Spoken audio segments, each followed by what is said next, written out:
As you guys can see, we're standing out front of the Bend Down Memorial Athletic Complex for the Desoto Eagles. They go undefeated this season, winning 10-0 after last night's win against Mansfield.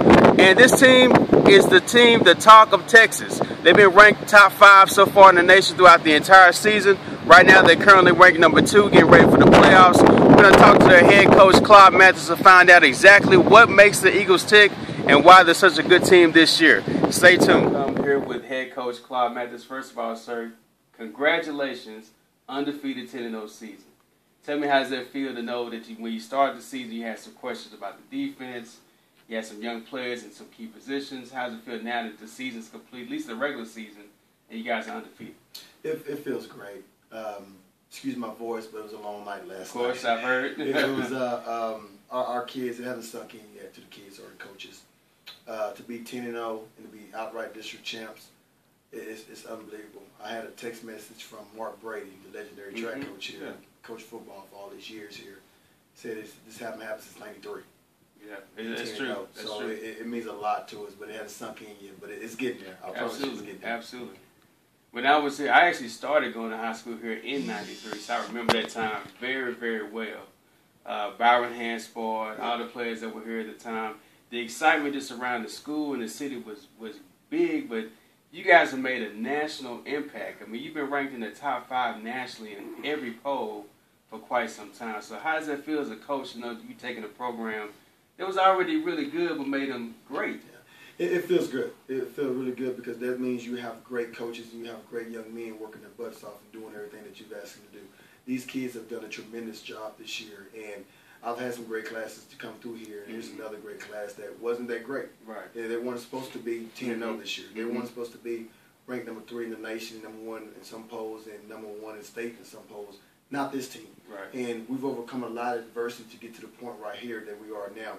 So when it comes to that, it goes all to those kids, it goes to those coaches, and a lot of our AD, which is Pam the board, has supported us big time. So it's a lot of things that go around, especially the teachers that are helping to help our kids be able to pass these classes right now. There's an article, I don't know if you've seen it in the Houston Chronicle that came out, I think last week. You really talked about a lot about Katy. You know, Katy's been the other team in Texas that's been ranked in the top 5 nationally other than you guys. And the fact that now, with the way the playoff system is set up, you guys won't play each other. You're going to be in 2 different brackets. And they talk a lot about how they don't have a real Texas 5A state champion because you got the champion here and the champion here. Would you like to play a team like that? Wouldn't you like to be crowned the state champion? I would love to. I would love to because, I mean, if you look at our schedule and then you go into look at the playoff scenario that's about to happen right now, it's like the SEC. You don't get a break. I mean, it's just every freaking game, every week that you got to play hard and got to bring your A game. But I would love to play and have one 5A state championship. Once they figure out who's Division 1, who's Division 2, then have one big one. Yeah, I would love that. Do you think they should go to a system where you at least know that before the regular season is over with, where you're going to be, instead of waiting to rank it, once everything's done? Well, that's the good thing about high school football. I mean, it keeps you thinking a little bit. So I kind of like that part of it. It's exciting because you don't know where you're going to go. You got to go scout, and you've seen the scouts every which way. But it's an exciting time, so I kind of like this deal because it's a different season. It's about to change. Right. And now, it's you lose, you go home. Yeah, exactly. And it's that smell in there, that playoff atmosphere smell in the air right now that I've been having that for a while, and I love it. It's something about high school football that it's unbelievable, so I kind of like that. Absolutely. Now, you mentioned you guys may be playing either Harker Heights or Copper's Cove. Yes. Either one. Have you scouted these teams at all this season? Yes, we've scouted Harker Heights and looked at them last weekend.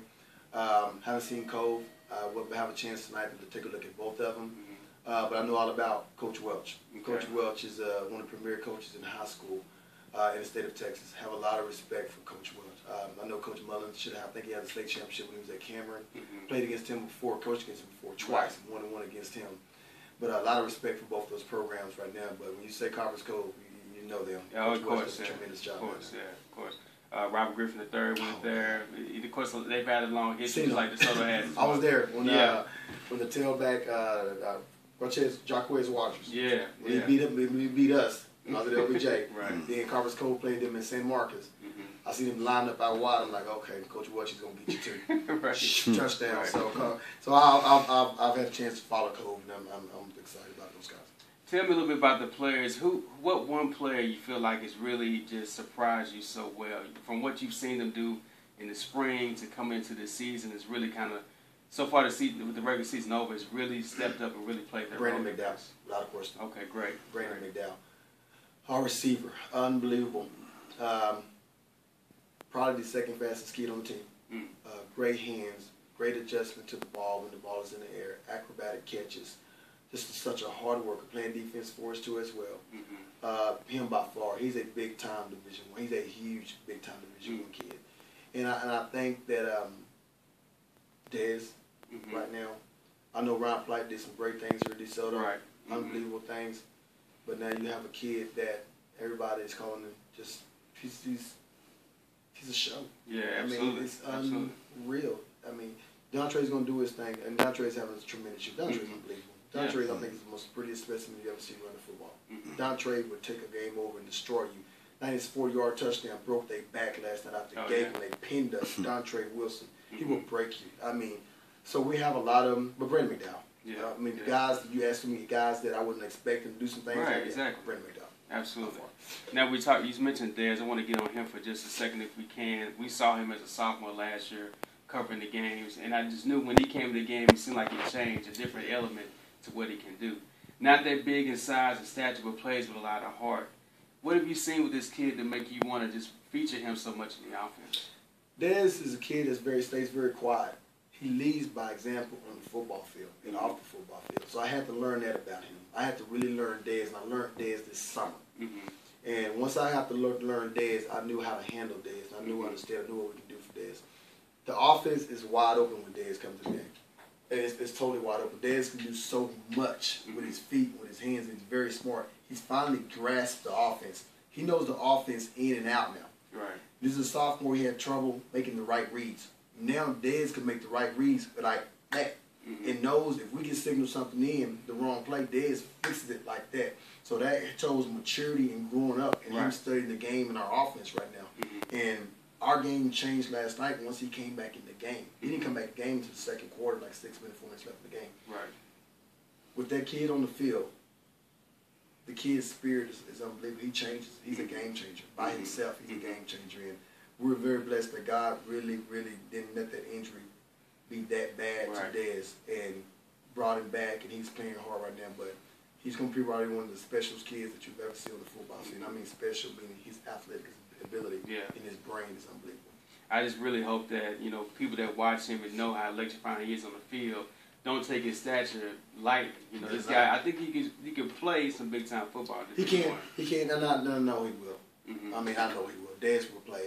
Give him the opportunity just because of what he's doing right now. He's not done.